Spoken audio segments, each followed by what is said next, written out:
Ang hapon po sa inyo, ating Presidente. Magandang hapon naman, Marshal, sa iyo at sa mga kababayan natin. Marami yung mga pangyayari dito sa ating bansa ngayon. Kung saan ay nauugnay yung pangalan, nauugnay ang Pinday Sara, nauugnay yung mga kaibigan nyo, gaya ni Pastor Apollo Sigibulon, pati ang kanyang network. At yun ay lahat umiikutin sa inyo.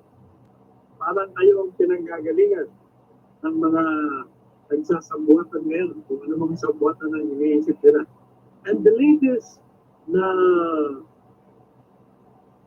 pagsaing kaugnay sa inyo, maliban pa doon sa ICC, maliban pa doon sa iniimbitahan kayo sa Kongreso, kaugnay doon sa inyong programa, ang pinaka-latest nag-issue na ng suspension order ang MPCRP. Sinususpende ang programa ninyo gikan sa masa. At ang isa pang programa ng SMNI na ang pamagat ay laban kasamang bayan. At para mabigyan natin ng background, noong November 29, may nag-file ng complaint sa MPCRB. Pagkatapos ang MPCRB naman, nagbigay ho ng notice sa SMNI kasi ang dinidemanda ang SMNI dahil daw sa mga maling mga impormasyon, mga balita na ikinagalat. Ngayon, nag-respond naman ng SMNI. So mag-respond ng SMNI, ito na yun ang order ng SMNI. Pagkatapos silang natanggap ang response, ang ginawa po nila, sangayon sa kanila, and I will quote what the suspension order says. Ang sabi po doon, on the basis of the complaints, as well as the submission, the position paper, the board, unanimous ang board, the board believes that there are certain aspects of the program, meaning yung program ninyo, that may be in violation. Ganun lang yung exact wording, that may be in violation of certain aspects of your program may be in violation of PD 196. 1895, Presidential Decree on 1986, 1986, at sa mga rules, implementing rules and regulations. Ngayon, ibig kong sabihin, yung inyong programa at saka yung programang isa pa, sinuspindi ng 14 na araw. Effective immediately. Nakikinggan ko po yung mensahe ng abogado ibig natin marinig. Former President Stuart Duterte. Sa pamamagitan ng RJTV, Radyo Bandilong Programa, dito sa Kontrapiran. Ang inyong reaksyon dito sa ginawang pagsuspindi sa inyong programa. Ano po masasabi ninyo dyan? Itong Pangulong Rodrigo Roa Duterte. Well, masasabi ko is, one, that could be a gross violation of my constitutional right to free expression. The second, of course, is the outfit which I am using as a platform, violation of press freedom. Pagdadalawa yan. Kasi using a medium there, which is SMNI. So, yun ang akin. Those constitutional rights are sacred. Talagang mabigat yan sa ating konstitusyon. has a value higher than almost kasi ano yan, a currency of it has a value of a currency of money in the sense that it is being used by people to communicate and to inform the public and to the right of the individual to freely express his or her opinion. Ano yan? It has a currency value para sa for those who love freedom. Eh, anong masasabi niyo doon sa sinabi ng MTCRB board na para sa kanilang pananaw, naniniwala, may mga ilang aspeto ng programa niyo na maaaring lumabag sa batas. At dahil dito, kailangan suspendin ng 14 na araw. Because of that, your program is being suspended. Well, I haven't really read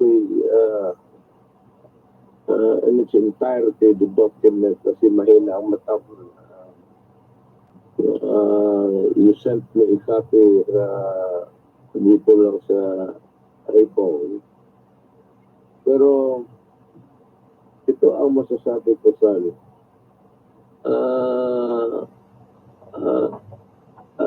there are no specifics.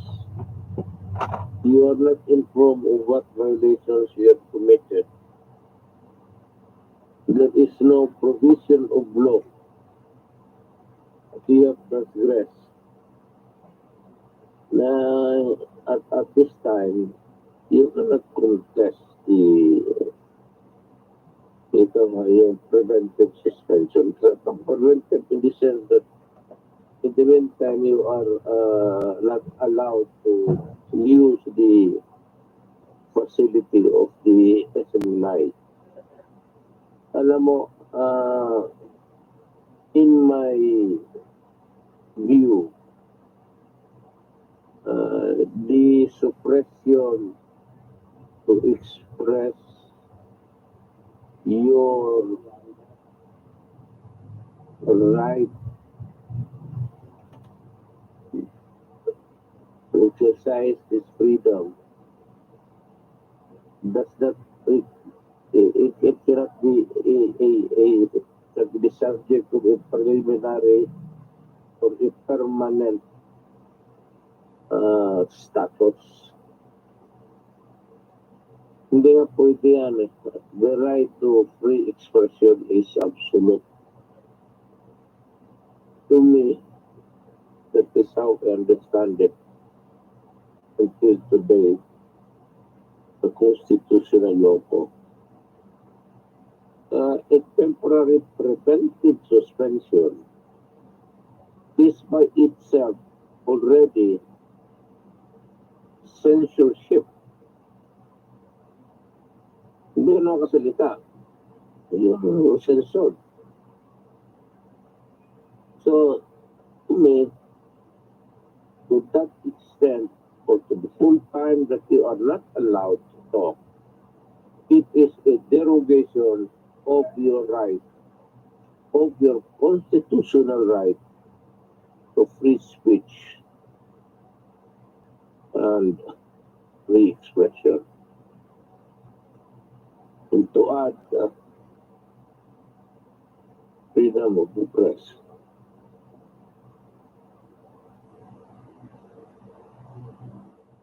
As a lawyer yourself, Mr. President, do you think there is a basis for the suspension given the fact that the reasoning, as I mentioned earlier, and for your information, would like to read the particular particular paragraphs in regard to the suspension. It says, and I quote, upon careful review and consideration of recent events and complaints received by the board, it has come to the board's attention that certain aspects of the program may be in violation of established guidelines and standards set by Presidential Decree number 1986 and its implementing rules and regulations governing broadcasting content to prevent a possible repetition of these alleged infractions, which may pose negative impact on public welfare, ethical considerations, and the overall reputation of the broadcasting industry. This board determines the need to preventively suspend the subject program, meaning your program, by virtue of Section 3, Chapter 13 of the implementing rules and regulations, where it says, at any time during the pendency of the case, and in order to prevent or stop further violations of the case, in order to prevent or stop further violations or for the interest of the welfare of the public, the chairman of the board may issue a preventive suspension ordering and mandating the suspension of the said program, television, network, cable, TV station, and other related establishments, provided that the temporary preventive order thus issued shall have a life of not more than 20 days from the date of the issue. Yan po ang sinasaad ng preventive suspension. Well, it is all the charge baby. That is not good enough. You know,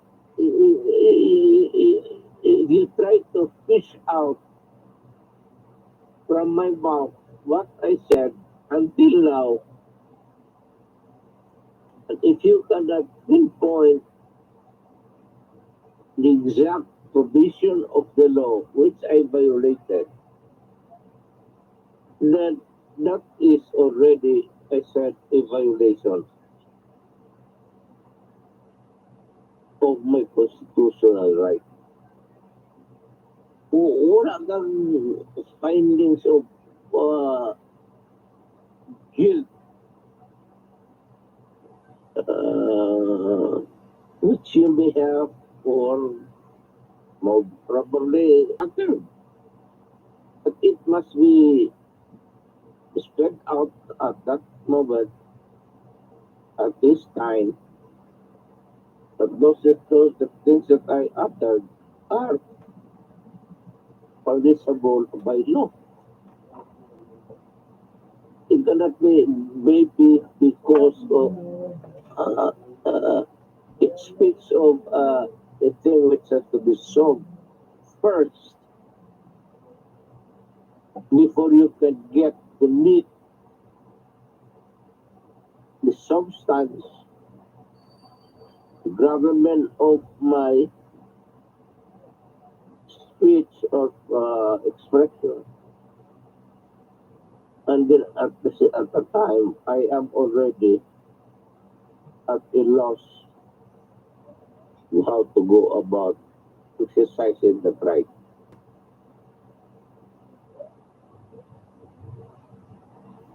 So, Mr. President, what do you intend to do about this preventive suspension? One is maybe we can raise it to the courts.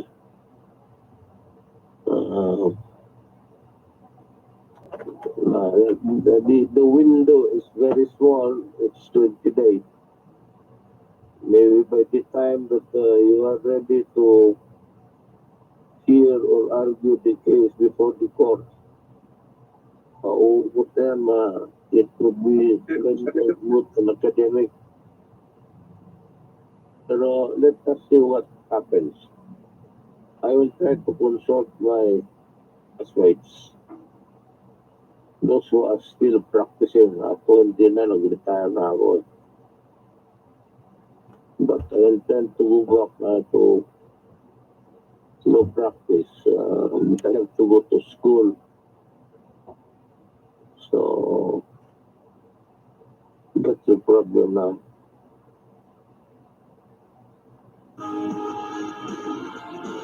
Ang wish ko po ngayong Pasko, bukod po sa maraming pera, Yan mga former President Romualdez may demanda sa kanya. Itigil ang programa niya. Ngayon ako nakinig sapagkat siya ginawang God prosecutor ng Justice Pablo. Ngayon, simula na tayo sa pagla-live. Pinakinggan ko muna ang salita ng former President Romualdez. Magandang umaga po sa inyong lahat at sa buong mundo at sa buong Pilipinas at sa mga kababayan ko at higit sa lahat sa Diyos na buhay na pinupuri magpakailan-kailanman ang Ama, ang Anak at ang Espiritu Santo. Ngayon ang pamagat ng mensaheng ito, sinasabi, pistok sa tao, mawawasak. Pinagtibay ito magdidiretso na tayo sa pagbabasa. Hindi na tayo maglalahad ng mga katibayan ng siyam na sitas. Sapagkat una-una nagpasimula tayo nakinig ako dito sa paliwanag ng abogado kay Pangulong former President Romualdez. Sapagkat ito ng panahon ng paghatol ng Diyos, pinakikinggan ang bawat isa, lalo na yung mataas na kapangyarihan, pinakikinggan sa panahon ngayon. Ngunit ako ang nakikita dito sapagkat ang channel na ito ay sa Diyos, pinabangatang Justice Pablo, nakikialam hindi lamang sa bansang ito, kundi sa buong mundo. Sapagkat ang katibayan ng Diyos ay 66 na libro para ihatol sa buong mundo. Ito na ang panahon ng paghatol ng Diyos. Kaya ngayon, nagdidiretso na tayo sa pagbabasa. Diretso dito sa 1 Tesalonica 5:1 hanggang 27 ito. Hanggang 28. Sinasabi dito sa 1, datapwat tungkol sa mga kapanahunan at mga bahagi ng panahon, mga kapatid, hindi ninyo kailangan na isulat ko pa sa inyo ang anuman. 2, sapagkat kayo rin ang lubos na nakakaalam na ang pagdating ng karawan ng Panginoon ay gaya ng magnanakaw sa gabi. Sapagkat sinasabi ng mga tao, kapayapaan at katiwasayan, kung magkagayoy, darating sa kanila ang mabiglang pagkawasak na gaya ng pagdaramdam sa panganganak ng babaeng nagdaramdam. Sa panganganak ng babaeng nagdadalang tao at sila'y hindi makatatanan sa anumang paraan. Yan. Kaya nagpamagat na sinasabi, pistok. pistok, walang kapayapaan yan. Bakit? Sinabi ng Diyos biglang mawawasak eh. Bakit nga? Ay pistok sa tao, kayo nagkakaisa sa tao. Samantala ang Diyos dumating na, ay pinakikialaman kayo eh. Ang pistok, dalhin ninyo sa Diyos, sapagkat panahon na ito ng paghatol ng Diyos. Eh kung kayo, mawawasak kayo. Kaya nga, sa panahon nito may batas. Kung may batas ang tao, dapat maayos sana yan. Kaya lang yung batas ng tao kulang eh. Hindi binatay sa salita ng Diyos ang batas ng tao eh, kundi pansarili eh. Kaya yung pansarili, walang kapayapaan sa Diyos. Biglang mawawasak. 4. Ngunit kayo, mga kapatid, wala sa kadiliman, upang sa araw na iyon ay masubukan kayong gaya ng magnanakaw. Ibig sabihin, ang sumusunod sa Diyos, walang kadiliman. Sapagkat kayong lahat ay pawang mga anak ng liwanag at mga anak ng araw, tayo hindi ng gabi, hindi ang kadiliman man. Ibig sabihin, kadiliman, pansarili pa. Kailangan kasama yung Diyos. 6. Huwag na tayong matulog gaya ng mga iba, kundi tayo'y magpuyat at magpigil. Sapagkat ang nangatutulog ay nangatutulog sa gabi, at ang nanglalasing ay naglalasing sa gabi. 8. Datapwat palibasay mga anak tayo ng araw. Nagpigil tayo na isuot ang baluti ng pananampalataya at ng pag-ibig at ang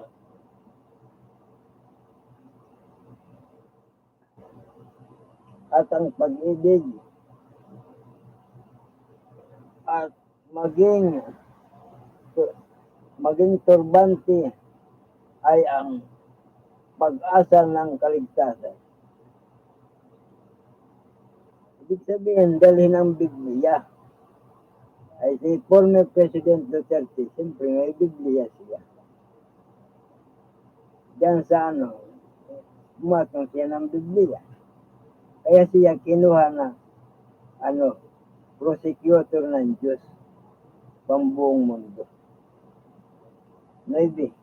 Sapagkat tayo hindi tinatalaga ng Diyos sa galit, kundi sa pagtatamo ng pagkaligtas sa pamamagitan ng ating Panginoon Jesucristo.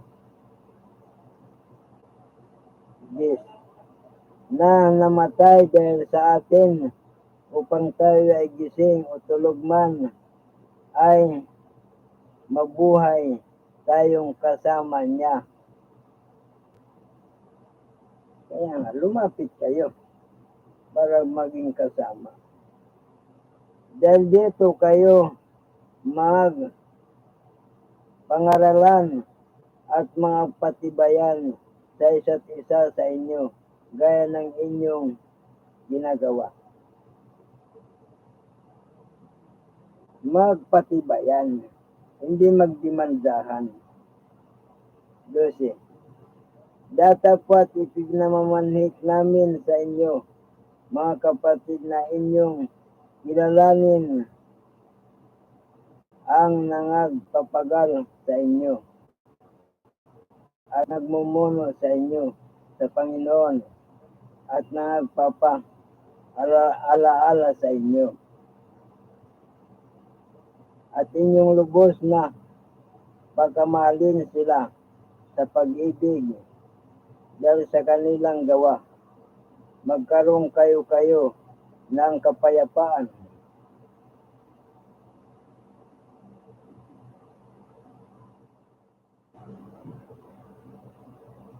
At aming itinamamanhik sa inyo, mga kapatid, na inyong palalahanan ang mga manggugulo, palakasin ang mahinang loob, alalayan ang mga mahina, at maging mapagpahinuhod kayo sa lahat. Tingnan nga ninyo na huwag gumanti ang sinuman ng masama sa masama. Ngunit sundin ninyo sa lahat. Ngunit sundin ninyong lagi ang mabuti, ang isa't iba at sa lahat.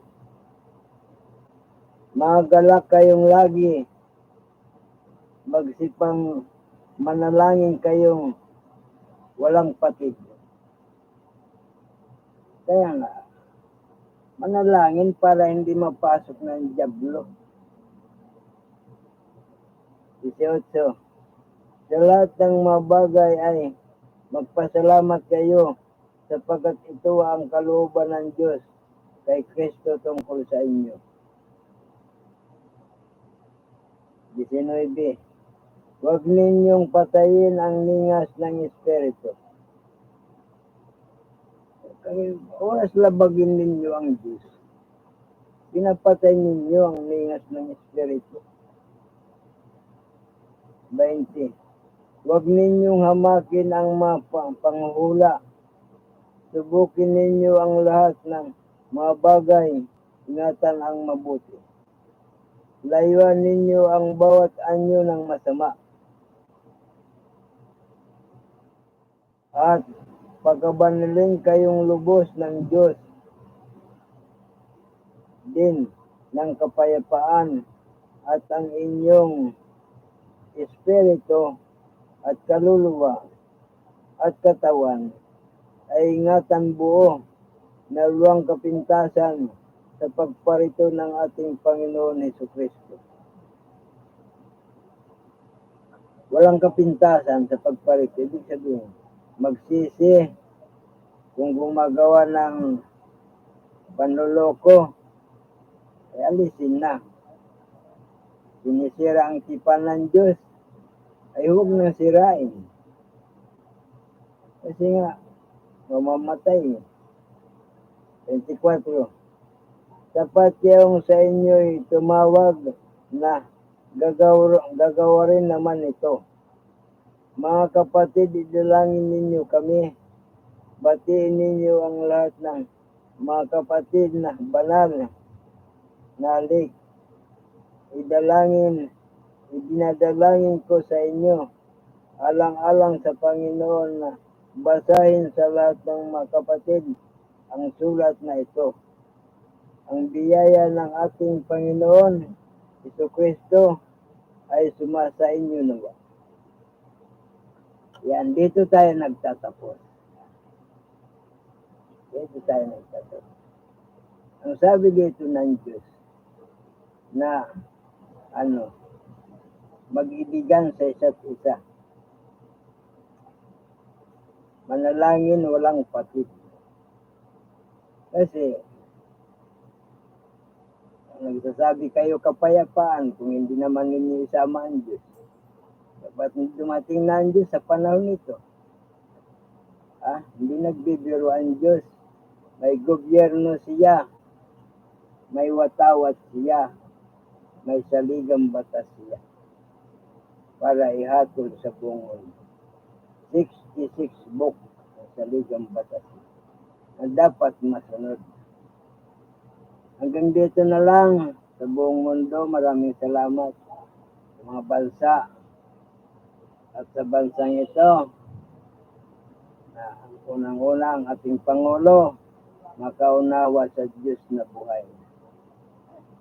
Maraming salamat, at sa higit sa lahat sa Diyos na buhay, at pinupuri magpakailang-kailanman ang Ama, ang Anak, at ang Espiritu Santo. At sa apat na sulok ng buong mundo, ang mga hukbo ng Diyos na sila ang lumilikol sa mga masasama. Maraming salamat sa inyo, mga hukbo ng Diyos. Hanggang dito na lang. Sa susunod naman na panunod.